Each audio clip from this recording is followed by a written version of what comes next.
अस्सलाम वालेकुम। जहाँ तक पहुँचे हमारा प्यार पहुँचे, पाकिस्तान से लेके पूरी दुनिया तक पहुँचे, तमाम इंसानियत तक पहुँचे, और इसी दुआ के साथ अपने प्रोग्राम को स्टार्ट कर रहे हैं। और आप देख रहे हैं आज का तड़का। आज के तड़के में जो है बहुत ही मज़े मज़े की रेसिपीज़ बनने वाली हैं, और जुमे का दिन है।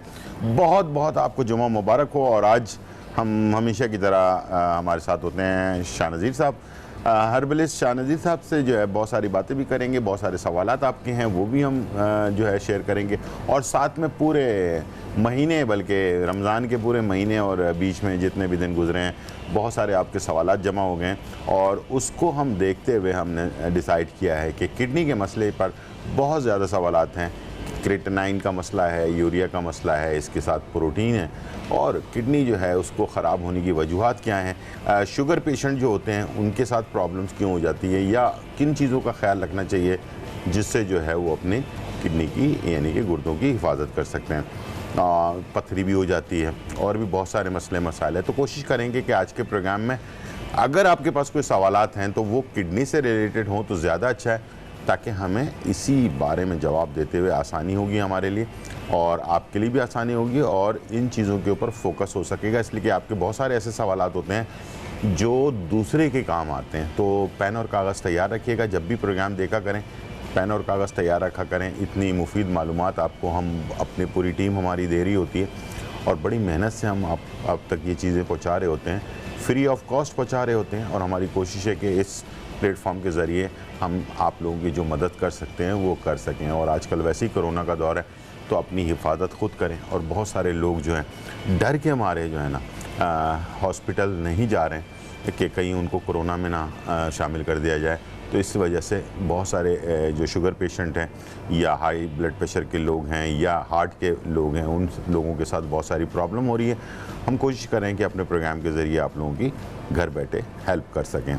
और प्लीज़ कोशिश करें जो चीज़ जिस तरह से बताई जाए वैसे ही इस्तेमाल करें, उसमें अपनी मर्ज़ी से ज़्यादती या कम ज़्यादा ना करें। ठीक है, कोशिश करें कि जिस तरह से बताया जाए वैसे ही करें। ठीक है जी। हमारे पास जो हमारे मेहमान हैं शाह नज़ीर साहब जी, अस्सलाम वालेकुम। वालेकुम अस्सलाम। कैसे हैं आप? अल्लाह करम। रमज़ान और ईद सब चीज़ें गुजर गई, उसके बाद आपसे मुलाकात हुई है, और सब कुछ ठीक ठाक है? शुक्र अल्लाह का, अल्हम्दुलिल्लाह सब ठीक ठाक रहा है। कैसा चल रहा है आपका? बहुत अच्छा चल रहा है। और दूसरा ये है कि अफसोस तो इस बात का है कि कोरोना ने पूरे दुनिया को तंग किया हुआ है। सिर्फ पाकिस्तान भी मुतासिर है। जिस तरीके से एक वर्ल्ड वॉर होती है, बिल्कुल ऐसे ही, आलमी जंग के बराबर है, और इतने लोग मर रहे हैं, काफ़ी यानी तकलीफ का अमल है ये। तकलीफ का अमल है। तो हर घर इसमें टेंशन में है। बाज़ लोग SOPs का ख्याल कर रहे हैं, बाज़ लोग नहीं कर रहे हैं। सही बात है, लेकिन SOPs का ख्याल ज़रूर करना चाहिए। देखो, जान है तो जहान है। मैं रोज़ाना अपने शो में लोगों को यही समझा रहा होता हूँ कि देखें, अगर एहतियात नहीं करेंगे तो उसकी वजह से आप भी परेशान होंगे और आपकी फैमिली भी डिस्टर्ब होगी। फैमिली क्या, पूरी आबादी परेशान हो जाती है। नहीं, पूरी गली परेशान है। जब आपकी फैमिली, आप खुद डिस्टर्ब होंगे तो फिर पूरा मोहल्ला होगा, तो फिर पूरा शहर होगा, पूरा मुल्क हो जाएगा। ठीक है ना? तो बहरहाल एहतियात और एहतियात रोज़ाना मैं ये समझा रहा हूँ। आप क्या कहेंगे इसके बारे में? मैं भी यही कहूँगा कि एहतियात करें। एहतियात अफसोस से बेहतर है। और देखें, एक जो कोरोना का जो वायरस है वो 1 मिनट में 3 लोगों को मुतासिर करता है। बिल्कुल ऐसे। अब 1 मिनट में जब 3 लोगों के अंदर मुंतकिल हो रहा है, वो 3 लोग और आगे बढ़ता जाता है। जिस तरीके से आपने देखा होगा कि 15 दिन के अंदर जो है वो हज़ारों लोगों में आ गया। अब तो मेरे ख्याल में 80,000 के करीब चला गया, उससे भी बढ़ गया। तो इसमें यह है कि ये हमारी कोताही है। जी बिल्कुल ऐसे ही है। और प्लीज़ इसको आसान ना समझें। अक्सर मैं देख रहा हूँ कि लोग आज तक, अभी इतने सारे लोगों की अमवात होने के बावजूद, लोग कह रहे हैं अरे कुछ नहीं होता लेकिन बहुत कुछ होता है। ठीक है। अच्छा, आज का मौजूद हमने रखा है किडनी के बारे में जी। तो बेसिकली जो शुगर पेशेंट हैं उनके साथ अक्सर ये होता है कि उनकी किडनी में प्रॉब्लम आ जाती है, उसके बाद उनका क्रेटिनाइन बढ़ना शुरू हो जाता है, उसके बाद यूरिया और फिर प्रोटीन और मुख्तलिफ चीज़ें जो। तो बेसिकली ये होता क्यों है? गुलजार भाई, अभी स्टार्ट में हमने एक बात की है कि एहतियात। जी, जब बेएहतियाती होगी, शुगर का पेशेंट जो है वो अपना ख्याल नहीं रखेगा, शुगर अप एंड डाउन होगा, साथ में ब्लड प्रेशर भी अप एंड डाउन होगा, तो उसका डायरेक्ट जो असर जो है वो किडनीज पे आता है। अच्छा, यानी कि शुगर का अप एंड डाउन होना और ब्लड प्रेशर का अप एंड डाउन होना, तो इसमें ये है कि ये डायरेक्ट किडनी पे असर करता है। ठीक है। और बाज़ लोगों का ब्लड प्रेशर शूट होते होते एकदम नीचे आ जाता है, फिर शूट होता है, तो वो सारा प्रेशर उनके किडनीज पे आ रहा होता है। उसकी वजह से उसमें प्रोटीन का इखराज होना चलना शुरू हो जाता है। और साथ में ये है कि यूरिया और क्रेटिनाइन। हाँ, ये भी बाद लोगों का यूरिक एसिड भी साथ में बढ़ रहा होता है। बिल्कुल। जब यूरिया आपका जो क्रेटिनाइन है वो 0.6 से और 1.2 तक होना चाहिए। हाँ, बिल्कुल। तो जब ये इसको क्रॉस करता है तो फिर किडनी में हल्का हल्का सा पेन भी शुरू होता है और आस्ते आस्ते यूरिन बनने की मिकदार कम होना शुरू हो जाती है। तो उसमें ये है कि फिर किडनी फेलियर की तरफ चला जाता है। बाज़ लोग तो उस पर डायलिसिस पे चले जाते हैं। तो आजकल तो ज़्यादातर डॉक्टर्स भी यही कोशिश करते हैं कि कंट्रोल हो जाए, कंट्रोल ना हो तो मजबूरन फिर डायलिसिस, फिर वो डायलिसिस बढ़ता जाता है, हफ्ते में 3 बार हो जाता है, तो बहुत मुश्किल में आ जाता है। बिल्कुल ऐसे। तो अपना ख्याल बहुत ज़्यादा रखिए, अपने ब्लड प्रेशर और शुगर का ख़ास ख्याल रखिए। ऐसी चीज़ें बिल्कुल इस्तेमाल ना करें जिससे आपका शुगर बढ़ रहा हो, क्योंकि कुछ ग़िज़ाएँ भी ऐसी होती हैं जिससे शुगर बढ़ रही होती हैं लेकिन हमें पता नहीं चलता। दूसरी चीज़ जो आफत होती है वो ज़हनी एंजाइटी, टेंशन होती है, जिसकी वजह से भी शुगर बढ़ता है। बिल्कुल बढ़ता है। और बाज़ लोगों को शुगर जब बढ़ता है वो अपनी डोज इतनी ज़्यादा ले लेते हैं कि उनकी शुगर लो हो जाती है। जब लो होती है तो कोमा में जाने का खतरा हो जाता है, बेहोश होने के चांसेस बढ़ जाते हैं।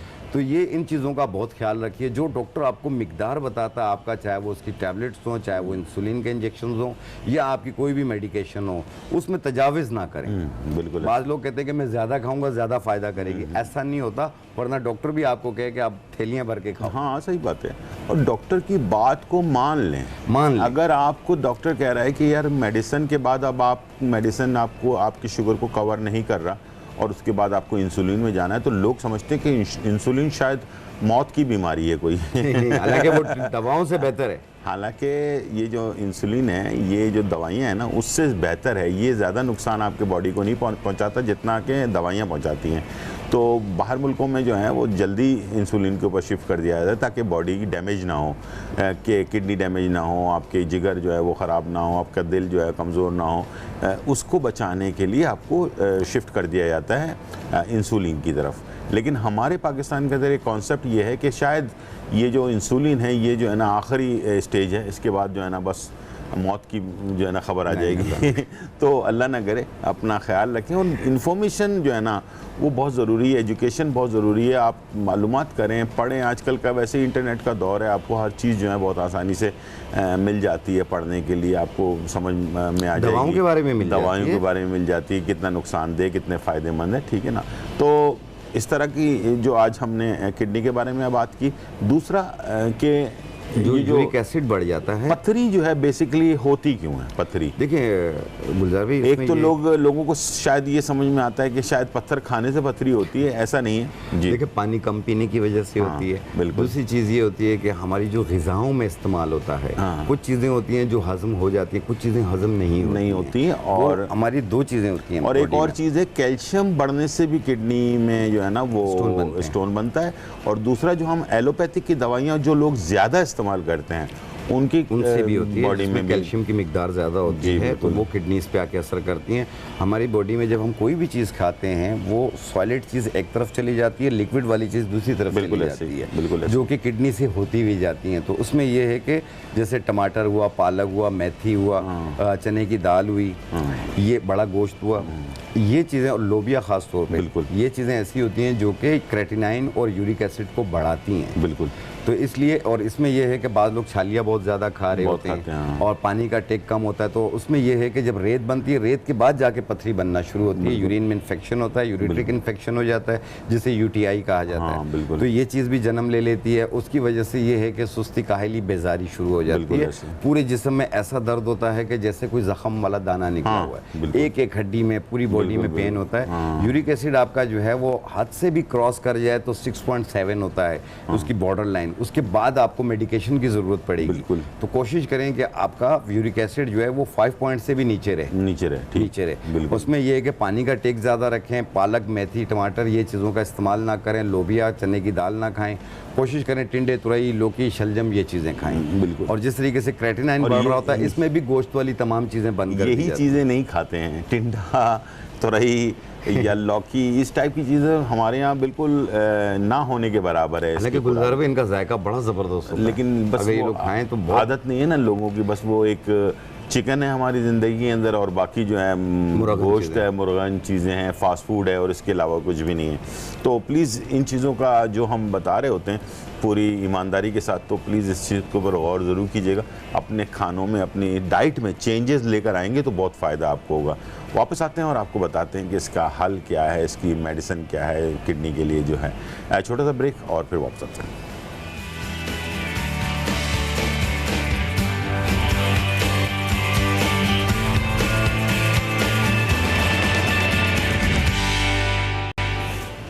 वेलकम बैक नाजरीन, और यहाँ जो है बहुत ही इंपॉर्टेंट चीज़ ऊपर डिस्कस हो रही है, और वो है किडनी।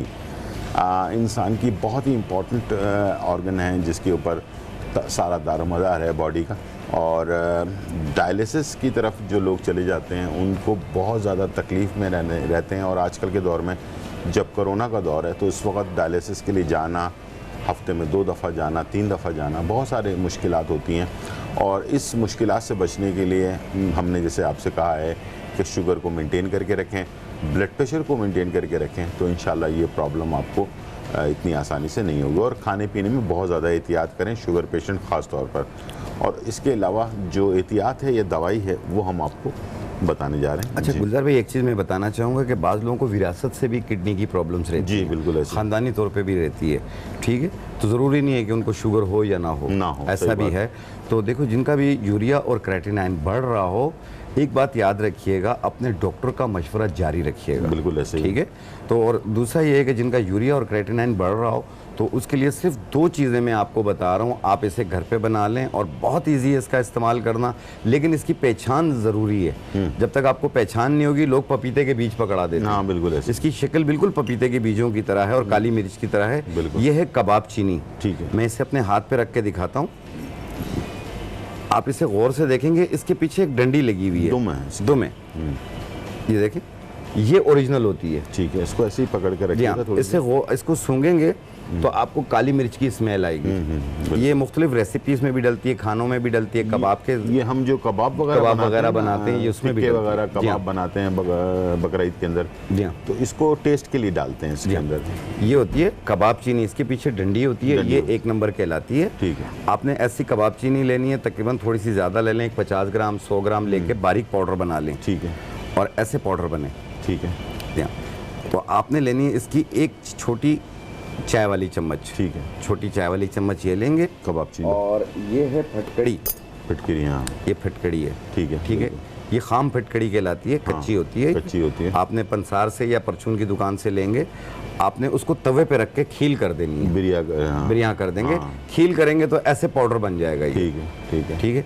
अच्छा, एक बात मैं आपको और बता दूं, क्लियर कर दूं कि अगर आप पंसारी की दुकान से ये फिटकरी लेंगे तो आप बिरिया हुई भी फिटकरी जो होती है ना, वो भी मिल जाती है वैसे पंसारी की दुकान में, जो पकी हुई फिटकरी होती है। एक तो कच्ची होती है, एक पकी हुई होती है। तो पकी हुई फिटकरी लेकर उसका पाउडर बना लें, या बना बनाया उनसे ले लें, जो डायरेक्टली आप बता दें कि हमने डायरेक्ट इस्तेमाल करना है। ठीक है, तो वो आपको मिल जाएगा। अगर आपको ना मिले तो फिर आप फटकड़ी लेके उसको तवे पे रखेंगे। हाँ, तो थोड़ी देर में खील हो जाती है, वाइट हो जाएगी, वाइट हो जाती है। बिल्कुल ठीक है। तो जब वाइट हो जाए फिर इसको ऐसे पाउडर बना लें, और इसकी 1 पिंच यानी 1 चुटकी आपने इस तरह डाल देनी है, एक छोटे चाय वाले चम्मच कबाब चीनी के पाउडर में इस तरह मिक्स करके आपने, ये 1 डोज है। ठीक है। ये दिन में 2 बार लेनी है, सुबह शाम मुंह में डाल के ऊपर थोड़ा सा पानी पी लें, और आधा कप अरके सौंफ पिएं। ठीक है, अरके सौंफ, ठीक है, वो आधा कप इसके साथ पिएं, और दिन में 2 मरतबा सुबह और शाम इस्तेमाल करें।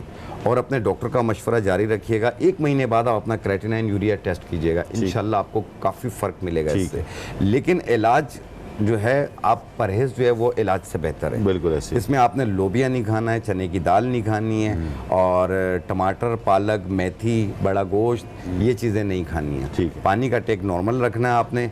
अगर आप डायलिसिस पेशेंट है तो पानी बिल्कुल नहीं, सिर्फ मुंह गीला करने की हद तक पी सकते हैं, बताया जाए, जितना आपको नॉलेज आपको बताएगा। और उसकी दवाएं आप अपनी जारी रखिएगा। इंशाल्लाह आप देखिएगा, आस्ते आस्ते आपका जो है यूरिन बनना शुरू हो जाएगा, और क्रेटिनाइन आपका जो है वो कंट्रोल पे आना शुरू हो जाएगा।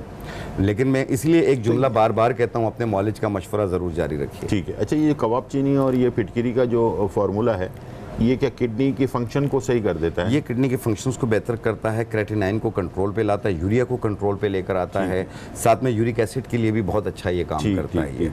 तो इसलिए जो किडनी में सूजन वगैरह होती है उन चीज़ों को भी ख़त्म, ये स्वेलिंग को ख़त्म करती है और यूरिन बनने की सलाहियत पैदा होती है, बढ़ाती है इसको। ठीक है। और दूसरी चीज़, बाज़ लोगों का किडनी में स्टोन बन रहे होते हैं, रेत बन रही होती है और साथ में यूरिक एसिड भी बढ़ रहा होता है। जिस तरह मैंने अभी स्टार्ट में कहा कि 6.7 इसका बॉर्डर लाइन कहलाता है, इससे कम रखना है आपने अपने यूरिक एसिड को। तो उस सूरत में भी आपने जो चीज़ें मैंने मना की हैं कि जैसे चने की दाल हुई, मेथी, पालक, टमाटर और गोश्त वाली चीज़ें, ये कम इस्तेमाल करें और इसमें पानी का टेक ज़्यादा रखते होते हैं। तो ऐसी सूरत में आपने एक ये लेनी है गोखरू खुर्द। ठीक है, ये गोखरू है, ये यूटीआई को भी ख़त्म करती है, स्वेलिंग को भी दूर करती है, यूरिन की बर्निंग को भी ख़त्म करती है और यूरिन को खोल के लाती है, यानी पेशाब आवर होती है ये आपने 1 चाय वाली चम्मच ऐसे 1 गिलास पानी में डालें। ठीक है, ये मैं यहाँ रख लेता हूँ। हाँ ठीक है। गोखरू, ये है सरफूका बूटी। सरफूका बूटी, सरफूका पहली चीज़ थी। गोखरू 1 चाय का चम्मच, 1 चाय का चम्मच, और सरफूका बूटी ये भी 1 चाय वाला चम्मच। ठीक। और ये है तुख्म करफ्स, इसे तुख्म करफ्स भी कहते हैं। करफ्स, ठीक। ये अजवाइन की तरह होते हैं लेकिन ये अजवाइन नहीं होती है। ये भी 1 चाय वाली चम्मच। ठीक। ऐसे इन तीनों को 1 गिलास पानी में रात को डिप कर दें। ठीक है। रात भर पड़ा रहे, सुबह निहार पेट छान के इसका पानी पी लें 1 टाइम रोज़ाना। ठीक है। और ये भी कंटिन्यू आपने महीना 40 दिन यूज़ करना है और अपना यूरिक एसिड टेस्ट करवा लें। ठीक। दूसरी चीज़, ये जैसे जो किडनी में रेत बन जाती है और पथरी बन रही होती है, ये आस्ते आस्ते उसको रेज़ा करके यूरिन के रास्ते से इखराज करती है और ये किडनी वॉश भी करती है। इसके अलावा आपका यूटीआई के जो प्रॉब्लम, जैसे यूरिन में जलन शुरू हुई है, यूरिन बाज़-औक़ात कंट्रोल नहीं हो रहा होता, ये उसके लिए भी बहुत ज़्यादा बेहतर है। यूरिन को भी कंट्रोल करती है। ठीक है, जैसे थोड़ा थोड़ा करके बार बार यूरिन आ रहा होता है, जल के आ रहा होता है, ये उसको भी ठीक करती है। पेशाब को खुलकर, पेशाब खुल के आएगा इससे। और दूसरी चीज़ ये है कि जैसे उसमें रेत बन रही होती है, नेफ्रोसिस होती हैं, उसको ख़त्म करती है। और दूसरा ये है कि जैसे बाज़-औक़ात यूरिन में जब इस तरह प्रॉब्लम होती है, नाफ के नीचे नलों में पेन सा महसूस होता है, मसाने में पेन हो रहा होता है, ये उसको भी दूर करती है। ठीक। हमारे पास कॉलर हैं तबस्सुम फ्रॉम कराची। अस्सलाम वालेकुम। वालेकुम अस्सलाम जी, कैसी हैं आप? खैरियत से? जी बिल्कुल खैरियत से। जी पूछिए, क्या कहना? हेलो गुलजार भाई, मैंने ना अपनी कि उनके लिए ना ब्लड में इंफेक्शन बताया है। डॉक्टर ने 20 दिन से ना उनको बुखार चढ़ रहा है बहुत ज्यादा। बुखार चढ़ता है, उतर जाता है, सर्दी बहुत चढ़ती है। जब उनका वो ब्लड टेस्ट करवाया तो उसमें इंफेक्शन बताया। ब्लड में इंफेक्शन आया है? ठीक है। हाँ, ब्लड में इंफेक्शन आया है। ठीक है, ठीक है। कब से है ये? टाइफाइड का टेस्ट करवाया तो उन्होंने बोला उसमें ब्लड में उनके इंफेक्शन आया है। टाइफाइड तो नहीं है? हाँ, टाइफाइड नेगेटिव आया उनका, लेकिन सीबीसी में ना ब्लड में इंफेक्शन आया है। ठीक है, ठीक है, ठीक है, मैं समझ गया। आप टीवी की तरफ चलें, हम आपको बताते हैं। ठीक है, बहुत शुक्रिया जी। देखिए गुलजार भाई, आजकल जो इस वक्त जो वायरस, कोरोना वायरस चला हुआ है, इसके अलावा आजकल एक फीवर का भी वायरस चला हुआ है। जी हाँ, ये फीवर भी हो रहा है और बाज़ लोगों को एलर्जी खारिश भी हो रही है। ऐसे लाल लाल निशान से बन रहे हैं और खारिश ऐसी होती है कि दिल चाहता है खुजा ही जाए। तो एक ऐसी प्रॉब्लम भी आ रही है। दूसरा, बुखार की भी आ रही है। और जिस तरह ये बता रहे हैं कि इन्फेक्शन आया हुआ है, इन्फेक्शन में ये होता है कि उनका WBC बढ़ रहा होगा। ठीक है, तो उस सूरत में आपने एक लकड़ी आती है, गिलों की लकड़ी, गिलों की लकड़ी 1 इंच का टुकड़ा और अजवाइन आधा चम्मच, 1.25 कप पानी में डाल के जोश दे के कहवा बना लें। 1 कप सुबह, 1 कप शाम, सिर्फ 3 दिन पी लें आप। इंशाल्लाह ये जो हड्डी में बुखार महसूस हो रहा है वो दूर हो जाएगा। लेकिन फिर भी आप बुखार को मामूली ना समझे, अपने मौलिज का मशवरा ज़रूर जारी रखें साथ में। एक ये हो गई। दूसरा, जिन लोगों को इस तरह एलर्जी खारिश हो रही है आजकल इस सीज़न में, तो ऐसी सूरत में आपने सिर्फ और सिर्फ एक बहुत ही सस्ती बूटी आती है, पनीर बूटी, उसके 5 दाने 1 गिलास पानी में रात को भिगो दें और सुबह निहार पेट छान के वो पानी पी लें। और साथ में गंधक आंवला सार, एक पत्थर होता है, गंधक आंवला सार, ये एक ही चीज़ का नाम है। इसे पाउडर बनाएं और सरसों के तेल में मिला के पूरे जिस्म पे लगा लें। रात को लगा लें, सुबह नहा लें। ये भी 3-4 दिन कर लें आप। और गर्म चीज़ें, अंडा, मछली, मुर्गी, बैंगन, ये बंद कर दें। सही है। आप देखिएगा इंशाल्लाह ये खारिश की प्रॉब्लम दूर हो जाएगी। ठीक है, 1 हफ्ते के अंदर। और आजकल जो जैसे कोरोना चल रहा है, तो इसी दौरान उसी सिम्टम्स से मिलती जुलती कुछ चीज़ें हो रही हैं, जिस तरह के गले की खराबी, सीने की जकड़न, हल्का बुखार, अभी जैसे इन्होंने कहा सर्दी वाला बुखार। तो प्लीज़ घबराएं नहीं, अल्लाह का नाम लें। अल्हम्दुलिल्लाह हम मुसलमान हैं और हमें चाहिए कि हम बहुत ही सोच समझ के फ़ैसला करें। जो फ़ैसला आपका होगा ना, वही आपके लिए अच्छा और बुरा भी साबित हो सकता है। बहुत सारे लोग पैनिक हो जाते हैं हर चीज़ पे। ठीक जी, तो हमारे पास कॉलर हैं असद फ्रॉम कोयटा। अस्सलाम वालेकुम असद। वालेकुम सलाम जी। जी अल्हम्दुलिल्लाह बिल्कुल खैर खैरियत है। आपका शो मैं बाकायदा देखता हूँ, बहुत अच्छा लगता है मुझे, और आपका सेट बहुत अच्छा है। बहुत शुक्रिया, बहुत शुक्रिया जी असद। गुलजार भाई, मेरा मसला ये कि मेरे खाने में बहुत दर्द रहता है, इन्फेक्शन है, जख्म भी रहा, हकीम साहब से मैंने इलाज कराया, जख्म भी था, मेरे सूजन भी थी और दर्द बहुत है। ठीक है, तो ये रात में मैं उठता हूँ पेशाब के लिए 1.5 2 घंटे बाद। ठीक है, और उसके बाद से उपवास नहीं पड़ता। हकीम से मैंने इधर कोयटा में इलाज कराया, तो 1-1.5 महीने तक कोई फर्क ही नहीं पड़ रहा था मुझे। और अभी दर्द इतना है, मसाने में दर्द होता है, तो पूरे जगह में दर्द होना शुरू होता है। ठीक है, ठीक है। मसाने का आपने बताया था ना? बिल्कुल जी जी, मैंने ठीक मसाने का है। बताया। मैं आपको अभी अपना ब्रेक के बाद में आपको जवाब देता हूँ, ठीक है? बहुत शुक्रिया, थैंक यू, थैंक यू, अल्लाह हाफिज़। छोटा सा ब्रेक, फिर वापस।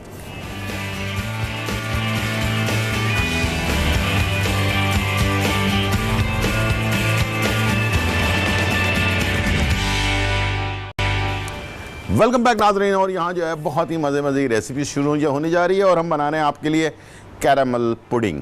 सिंपल सादा कैरामल पुडिंग, और इसके साथ जो है ना पिज़्ज़ा फ्राइज़, बच्चों के लिए बहुत ही ज़बरदस्त पिज़्ज़ा फ्राइज़ जो है वो तैयार होने जा रहे हैं। कैरामल पुडिंग बनाने के लिए मैंने सबसे पहले जो है तकरीबन 6 टेबल स्पून चीनी ली और उसको मैंने जला दिया। ठीक है, जलाने के बाद इसमें हल्का सा 2 टेबल स्पून पानी डाला मैंने, और इसके बाद जब ये जल जाए उसके बाद पानी डाल दें 2 टेबल स्पून, और उसको हिलाएं तो ये एक गाढ़ा सा लिक्विड बन जाएगा। इसको हम कहते हैं कैरामल। ठीक है, ये देखें, ये कैरामल सांचे में मैं डाल लूँ, और ये आपके सामने ये मैंने कैरामल शामिल कर दिया। ठीक है, और उसके बाद मैंने यहाँ पर लिए 6 अंडे। ठीक है, और यहाँ मैंने लिया है दूध आधा किलो, और दूध के अंदर हमने जो है शामिल करना है चीनी। हाफ कप के करीब चीनी शामिल कर दें। ये आ गया हाफ कप चीनी, और ये आ गया केवड़ा एसेंस तकरीबन 1 चाय का चमचा। ये मैंने 6 अंडों के अंदर डाल दिया। ठीक है, चीनी मैंने शामिल की। चीनी शामिल करने के बाद उसको हमने मिक्स किया। बस चीनी हल होने की देर है, उसके बाद मैं अंडों में इसको मिक्स कर दूंगा, और इसके बाद ये कैरामल जो है हमारा बन जाएगा। और आज मैं आपको बताऊंगा कि फोटाइल जो हमारा आज किचन है, बहुत ही खूबसूरत किचन है जिसकी आप लोगों ने बेतहाशा तारीफ़ की है, तो आज फोटाइल के ओवन में हम इसे बेक करेंगे। बहुत ही सिंपल ओवन है, इसके अंदर ऑप्शंस नोबल्स में बने हुए बहुत सारे टच सिस्टम होता है, तो बहुत सारे लोग कंफ्यूज हो जाते हैं कि यार टच सिस्टम में जो है ना किस तरह टेम्परेचर सेट करें। तो सिंपल टेम्परेचर यहाँ आपके पास दिया हुआ है कि आपने 40 पे रखना है, 200 पे रखना है, 250 पे रखना है। ये सिंपल यहाँ पर ये है, और ये है टाइमिंग, और ये है इसके अंदर सेटिंग, यानी कि डबल फ्लेम जलाना है या फ़ैन के साथ इसको कन्वेक्शन में जलाना है। लाइट के अलग इस पे दिया हुआ है, साथ में सिंगल जो है फ्लेम, ऊपर से सिर्फ आपने गरमाइश देनी है या नीचे से गरमाइश देनी है।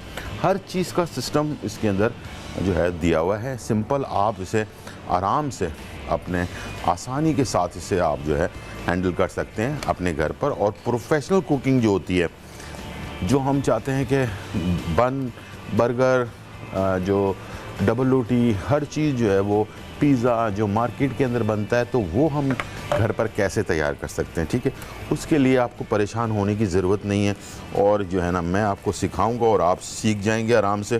ठीक है, मैंने यहाँ पर दूध को अंडे के अंदर शामिल कर दिया, केवड़ा एसेंस हमने डाल दिया, दूध में चीनी शामिल कर दी, और बस ये हमारा पुडिंग का बैटर जो है मिक्स हो गया अंडे के साथ, दूध और चीनी।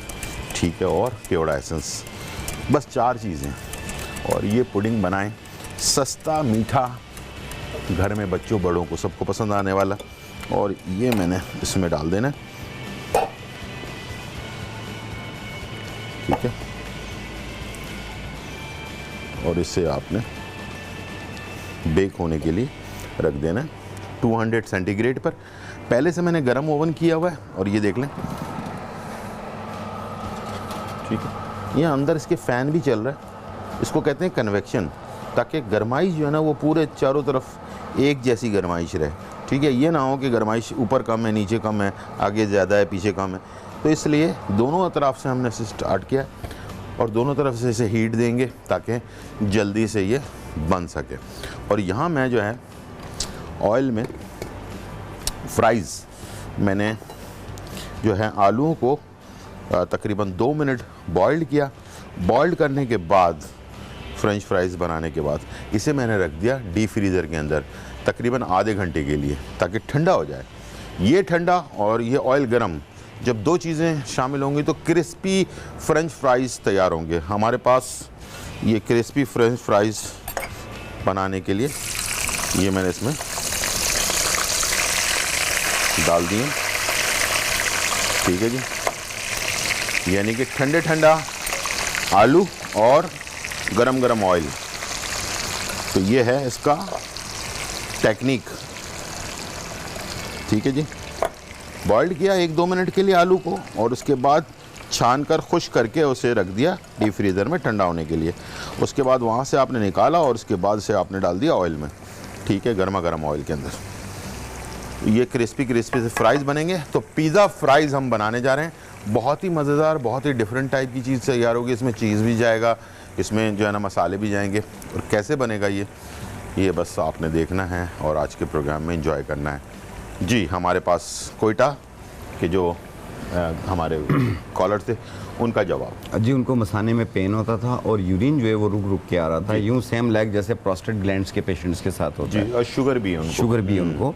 तो इसमें ये है कि ये बेसिकली प्रोस्टेट ग्लैंड्स हदूद हो जाते हैं जो फूल जाते हैं। जी जी, मुझे मालूम है। उसकी वजह से जो है वो यूरिन जो है वो रुक रुक के आ रहा होता है और मुकम्मल पास नहीं हो रहा होता, और काफ़ी देर तक इनको बैठना पड़ता है। बिल्कुल ऐसे। तो और पेन भी कर रहा होता है। तो ऐसी सूरत में जो मैंने गोखरू बूटी बताई है ना, आपने गोखरू 1 चम्मच 1 गिलास पानी में डालना है साबुत, ठीक। और एक बूटी आती है बाउफली के नाम से, बाउफली वो जाल जाल की तरह होती है, वो भी 1 चम्मच के बराबर 1 गिलास पानी में, उसी पानी में डालना है जिसमें गोखरू डाला है आपने, ठीक है। इन दोनों की 1-1 चम्मच डाल के रात को रख लें और सुबह निहार पेट छान के वो पी लें, ठीक है। 1 टाइम रोजाना पिएं। यूरिन पहले दिन से ही खुल के आना शुरू हो जाएगा।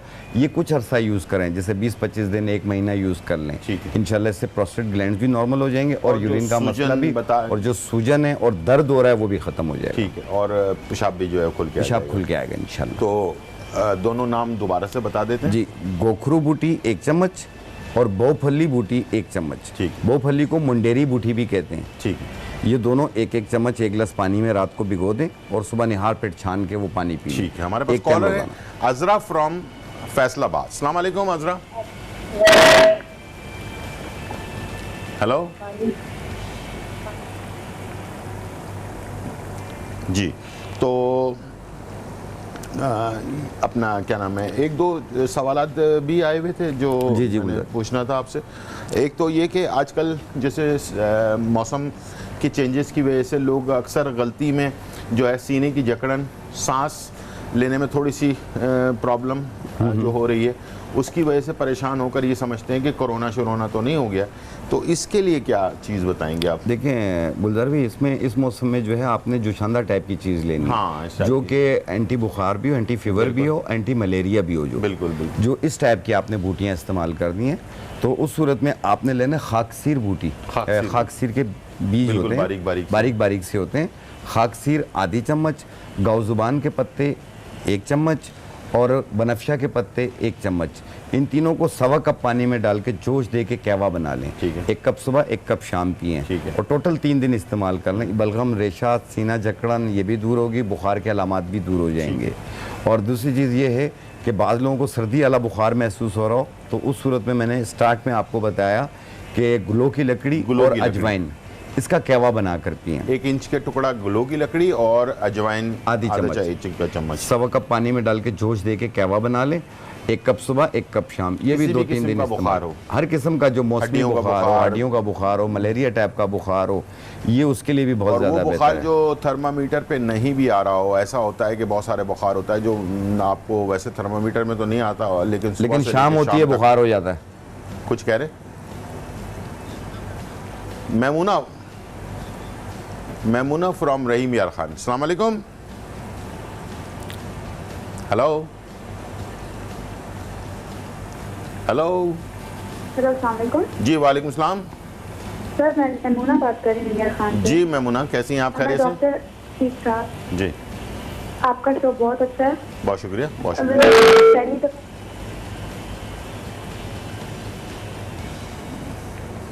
जी जी जी थोड़ी सी प्रॉब्लम हो रही है कॉल में, तो इंशाल्लाह दोबारा ट्राई कीजिएगा, ठीक है जी।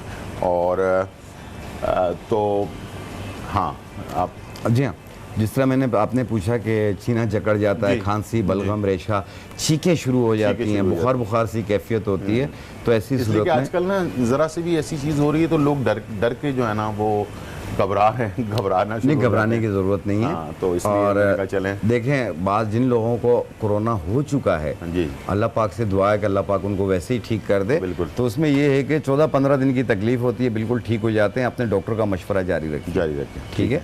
तो दूसरा ये बल्कि बनफशा और खाकसीर और गौजुबान के पत्ते, इसका कहवा बनाकर पिएं आप देखिएगा इंशाल्लाह हर किस्म का बलगम रेशा भी ख़त्म होगा और बुखार सी कैफियत हो रही होती है, गला ख़राब हो रहा होता है, वो भी ठीक होगा। और एलर्जी जो होती है, एलर्जी छींकें आ रही होती हैं, जैसे धूल मिट्टी, अभी जो तूफान आया था बीच में आपने देखा, आंधी आई थी, काफ़ी गले के प्रॉब्लम्स वालों को बहुत तकलीफ हुई है, तो ये उनके लिए भी ज़्यादा बेहतर है। तो ये एंटी एलर्जी भी कहलाती है, एंटी मलेरिया भी कहलाती है। अच्छा, इसके अलामत में कुछ अलामत ऐसी हैं जो बॉडी पेन यानी कि जिस्म का दर्द भी जो है ना, कहा जाता है कि जिस्म का दर्द जो है ना वो भी होता है। गुलजार भाई, जब फीवर टाइप की चीज़ होगी ना आपकी बॉडी में, तो आपको बॉडी पेन ज़रूर करेगी, जिस्म टूटता हुआ महसूस होता है, तो ये उस अलामत को भी दूर करती है। ठीक है। तो इसमें यह है कि आप बेफिक्र होकर इस्तेमाल करें, ये जो शानदार टाइप होता है, तो इससे ये है कि बलगम रेशा भी खत्म होगा और गले के टॉन्सिल्स वगैरह जो बढ़ जाते हैं, इस्तेमाल किया जाए तो एक टाइम रोजाना कर सकते हैं, यानी कि लंबा टाइम भी इस्तेमाल लेकिन तकलीफ के दौरान आप 2 टाइम करें, अदरवाइज आप 1 टाइम रोजाना भी कर सकते हैं। लंबा टाइम भी इस्तेमाल करें तो कोई नुकसान वाली चीज़ नहीं है। ठीक है। ये आमतौर पे भी हड्डी में से बुखार को और बलगम रेशे को ख़त्म करती है।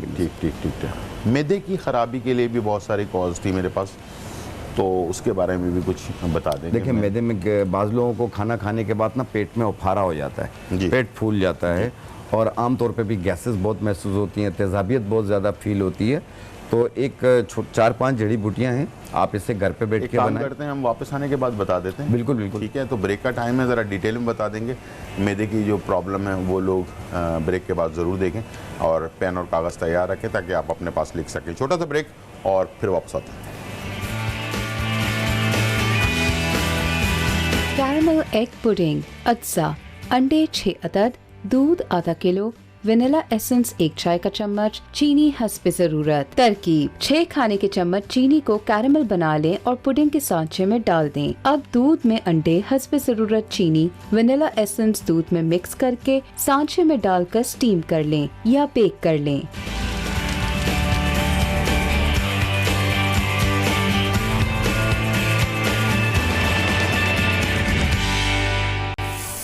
वेलकम बैक नाजरीन। और यहाँ जो है बहुत ही मज़े की रेसिपीज़ बन रही हैं और हम बना रहे हैं पुडिंग बहुत ही ज़बरदस्त फुटाइल के ओवन के अंदर बनी हुई पुडिंग जो है ना इस वक्त जो है ना बेहतरीन तरीके से फूल रही है। और आपको दिखाता हूँ कि हल्का सा ब्राउन सा कलर इसके ऊपर आ चुका है और ये देखिए जी, ज़बरदस्त सी पुडिंग तैयार हो रही है।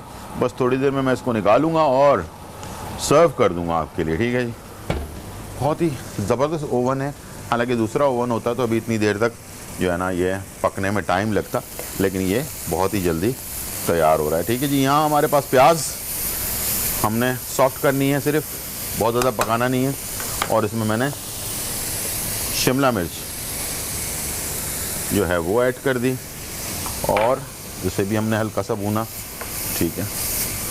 ओवर कुक नहीं करना। और यहाँ प्याज जो हमारे पास फ्रेंच फ्राइज़ है वो बड़े क्रिस्पी से तैयार हो रहे हैं और ये देखें जी, ये फ्रेंच फ्राइज़ हमारे ब्राउन से और क्रिस्पी से। जैसे कि मैंने आपको कहा कि ठंडे चिप्स जब आप फ्रिज में से निकाल कर डालते हैं ऑयल के अंदर, गरम ऑयल में, तो वो बड़े क्रिस्पी से बनते हैं, ठीक है, कड़क बनते हैं, मज़ेदार से बन जाते हैं, ठीक है। और इसके अंदर साथ साथ हमने यहाँ जो है क्या क्या चीज़ें और ऐड करनी है जी, टमाटर पिज़्ज़ा सॉस या टमाटर पेस्ट, दोनों में से कोई भी चीज़ आपके पास हो वो ऐड कर दें इसमें। थोड़ी सी लाल मिर्च पाउडर, थोड़ा ज़ीरा पाउडर, थोड़ी काली मिर्च, नमक हस्बे ज़रूरत, ठीक है, ऑरिगानो, थोड़ा सा थाइम और गार्लिक पाउडर, और इसको आपने मिक्स किया सारा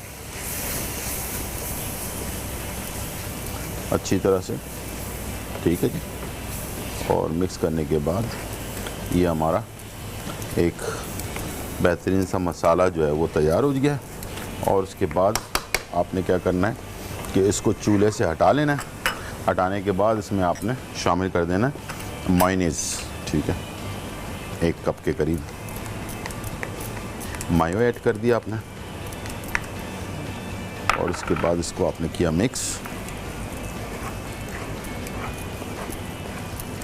ये देख लें, इस तरह से मिक्स किया आपने। और उसके बाद यहाँ जो है chips, crispy crunchy chips plate पे निकाल दिया, ठीक है। और ये बहुत ही ज़बरदस्त जो है, मैंने आपको पिज़्ज़ा फ्राइज़ जो है ये बताएं, ये आप घर पर अभी मौजूद हैं, घर पर बैठकर आराम से नई नई डिशेस जो हैं आप ट्राई करें और अपने जहन को बहुत ज़्यादा डिस्टर्ब ना करें। ये मैं भी कह रहा हूँ, ये आपको शाह नज़ीर साहब भी कह रहे हैं, ताकि मेंटली तौर पर बहुत ज़्यादा आप डिस्टर्ब होंगे तो अपना नुकसान करेंगे, ठीक है। इसके ऊपर ये हमने सॉस डाल दिया, ठीक है। और इसके ऊपर मैंने ये मेरे पास कुछ चिकन जो है ना टिक्का, उसके कुछ चंक्स हैं, जो बना बनाया चिकन टिक्का होता है, इसका गोश्त अलग कर लें, वो उसके ऊपर डाल दें, ठीक है, इस तरह से। और इसके बाद इसके ऊपर हमने चीज़, मोज़रेला चीज़ ले लें, या फिर आप इस तरह के चीज़ के जो स्लाइस होते हैं ना वो आप ले लें, वो आप उसके ऊपर डाल लें। जो चीज़ आपको आराम से मिल जाएगा, ज़रूरी नहीं कि आप मोज़रेला चीज़ ख़रीदने के लिए मार्केट जाएं। स्लाइस चीज़ जो है वो आपको हर जगह पर मिल जाती है, ठीक है। ये इसके ऊपर डाल दें।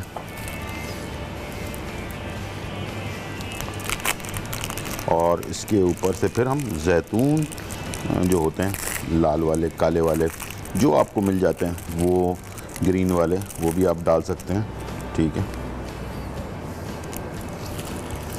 बहुत ही मज़ेदार रेसिपी होती है, बच्चों को बहुत पसंद आती है। लेकिन मैं ये कह रहा हूँ कि बच्चों को सिर्फ नहीं, बल्कि बच्चे बड़े सब इसको शौक़ से जो है एंजॉय करते हैं, ठीक है।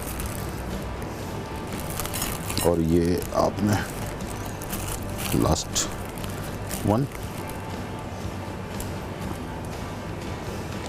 ये चीज़ जो है ये इसमें थोड़ी देर के लिए इसे हम रखेंगे ओवन के अंदर, ठीक है, हल्का सा हीट देने के लिए। और उसके बाद फिर हमने इसे निकाल कर सर्व कर देना है। सिर्फ हीट ये देना है कि ये जो हमने चीज़ डाला है ये मेल्ट हो जाए इसके ऊपर, ठीक है। और यहाँ मेरे पास जैतून, ठीक है, और ये है ग्रीन वाले जैतून, ठीक है। ये दोनों जैतून इसके ऊपर आ गए। अब मैं इसे सिर्फ ओवन के अंदर, जो फोटाइल का ओवन है उसके अंदर मैं सिर्फ 1-2 मिनट के लिए इसको बेक करूँगा और ये तैयार हो जाएगा फाइनली पिज़्ज़ा फ्राइज़। छोटा सा ब्रेक, फिर वापस आते हैं। पिज्जा फ्राइज, अज्जा, आलू फिंगर कटिंग 500 ग्राम, चिकन टिक्का क्यूब्स तैयार 1 कप, नमक हस्ब ज़रूरत, पानी हस्ब ज़रूरत, प्याज 1 अदद, शिमला मिर्च 1 कप, काली मिर्च पाउडर आधा चाय का चम्मच, जीरा पाउडर आधा चाय का चम्मच, लाल मिर्च पाउडर आधा चाय का चम्मच, ओरेगानो आधा चाय का चम्मच, लहसुन पाउडर आधा चाय का चम्मच, पिज्जा सॉस हस्ब ज़रूरत, मेयो सॉस हस्ब ज़रूरत, मोज़रेला चीज 100 ग्राम, काले जैतून गार्निशिंग के लिए। तरकीब: एक बर्तन में आलू लें, इसमें ठंडा पानी डालकर 15 से 20 मिनट तक भिगोकर रख दें। अब एक बर्तन में पानी को उबाल लें। अब इसमें भीगे हुए आलू डाल दें और चूल्हे को बंद कर दें। अब इसको 15 से 20 मिनट तक गर्म पानी में पड़े रहने दें। अब इसमें से सारे आलू निकाल कर 1 से 2 घंटे फ्रीजर में रख दें। फिर इसको खाने के तेल में फ्राई कर लें।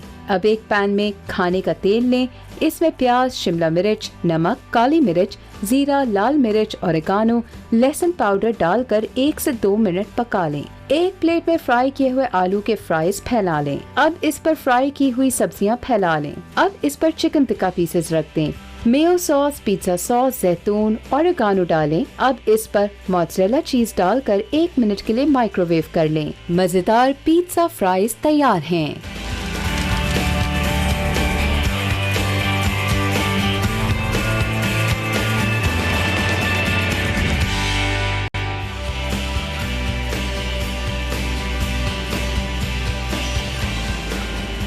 वेलकम बैक नाज़रीन। और यहाँ जो है हमारे पास बहुत ही मज़ेदार जो है कैरेमल पुडिंग जो है वो तैयार हो चुकी है और उसके साथ पिज़्ज़ा फ्राइज़, दोनों चीज़ें तैयार हैं। और उम्मीद है कि आज की रेसिपी आपको पसंद आई होगी और आज की इन्फॉर्मेशन जो हमने आपको दी है वो भी आपको पसंद आई होगी। और उम्मीद है कि आज का प्रोग्राम हमारा, अगर कोई चीज़ आपसे मिस हो गई हो तो रात को 1 बजे रिपीट होगा, आज रात 1 बजे, और कल सुबह 10 बजे रिपीट होगा, तो लाजमी देखिएगा।